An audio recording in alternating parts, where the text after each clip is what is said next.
Reading time with Mr. Perry, the fun will never end, it's reading time. We have our book, Curious George by H.A. Ray. This is going to be a series book. This is one of the authors that we're going to be looking at this week for our literature study. Alright, boys and girls, so we have our book, Curious George by H.A. Ray. Curious George by H.A. Ray. This is George. He lived in Africa. He was very happy, but he had one fault. He was too curious. One day, George saw a man. He had on a large yellow straw hat. The man saw George too. What a nice little monkey, he thought. I would like to take him home with me. The man put his hat on the ground, and of course, George was curious. He came down from the tree to look at the large yellow hat. The hat had been on the man's head. George thought it would be nice to have it on his own head. He picked it up and put it on. The hat covered George's head. He couldn't see. The man picked him up quickly and popped him into a bag. George was caught. The man with the big yellow hat put George into a little boat, and a sailor rowed them both across the water to a big ship. George was sad, but he was still a little curious. I could see him being curious right now, looking at the fish in the water.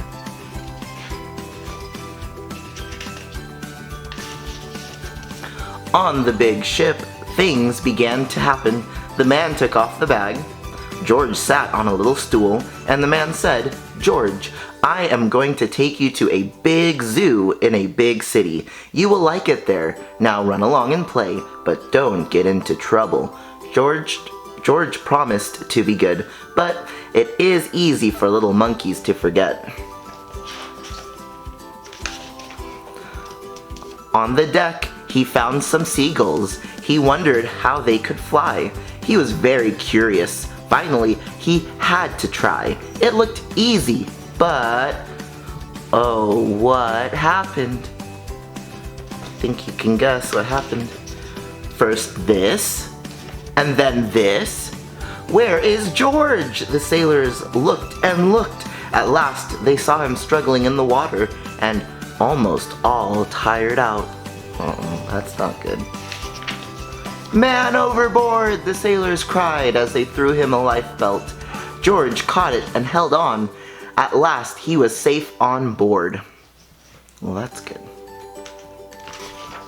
After that, George was more careful to be a good monkey until at last,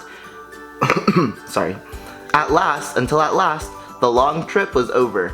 George said goodbye to the kind sailors, and he and the man with the yellow hat walked off the ship onto the shore and on into the city to the man's house. After a good meal and a good pipe, George felt very tired. He crawled into bed and fell asleep at once. The next morning, the man telephoned the zoo. George watched him and he was fascinated. Then the man went away. George was curious. He wanted to telephone too. 1, 2, 3, 4, 5, 6, 7. What fun! Oh no. Ding-a-ling-a-ling! George had telephoned the fire station! The firemen rushed to the telephone. "Hello? Hello," they said, but there was no answer. Then they looked for the signal on the big map that showed where the telephone call had come from. They didn't know it was George. They thought it was a real fire. Oh no. "Hurry, hurry, hurry!" The firemen jumped on the fire engines and on the hook and ladders. "Ding dong, ding dong! Everyone out of the way! Hurry, hurry, hurry!" Uh-oh. All the emergency vehicles. The firemen rushed into the house. They opened the door. No fire! Only a naughty little monkey. "Oh, catch him!" they cried. George tried to run away. He almost did, but he got caught in the telephone wire and A thin fireman caught one arm, and a fat fireman caught the other. "You fooled the fire department," they said. "We will have to shut you up where you can't do any more harm." They took him away and shut him in a prison. George wanted to get out. He climbed up to the window to try the bars. Just then, the watchman came in. He got on the wooden bed to catch George, but the watchman was too big and heavy. The bed tipped over. The watchman fell over, and quick as lightning, George ran out through the open door. He hurried through the building and out onto the roof, and then he was lucky to be a monkey. Out he walked onto the telephone wires, quickly and quietly over the guard's head. George walked away. He was free. Down in the street, outside the prison wall, stood a balloon man. A little girl bought a balloon for her brother. George watched. He was curious again. He felt he must have a bright red balloon. He reached over and tried to help himself, but instead of one balloon, the whole bunch broke loose. In an instant, the wind whisked them all away, and with them went George, holding tight with both hands. Oh no. Up, up, high. Up, up he sailed, higher and higher.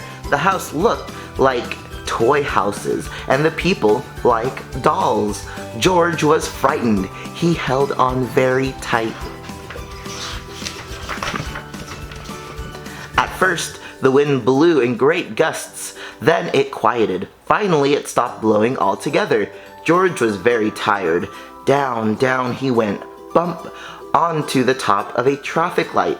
Everyone was surprised. The traffic got all mixed up. George didn't know what to do, and then he heard someone call, "George!"